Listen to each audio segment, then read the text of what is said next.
Headline Focus, ngayon ang broadcast. Ayon sa aming nakalap na balita, isa di umanong bulag ang nakasaksak. Ngunit, ang sabi ng testimony namin sa bulag, nagdilim daw ang kanyang paningin. At sa aming pagbalik, tunghayan kung bakit.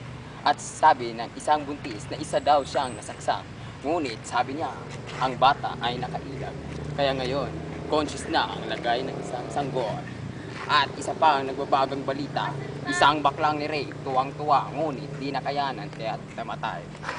Yan ang tunghayan sa babalik ng Soko, Scene of the Crime Operative. 1, 2, 3, go! Kakagat na. Mike Enriquez naman, Mike Enriquez. Sige na.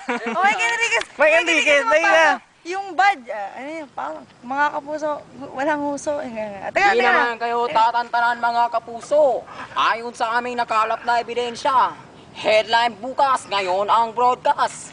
Ngunit sa aming nakalap na balita, isa rin manong bakla ang nasaksak sa puwet kaya di nakayanan, patay. At isa din manong bulag nakasaksak at nagdilim daw ang kanyang paningin. Di namin kayo tatantanan mga kapuso. Ayoko na.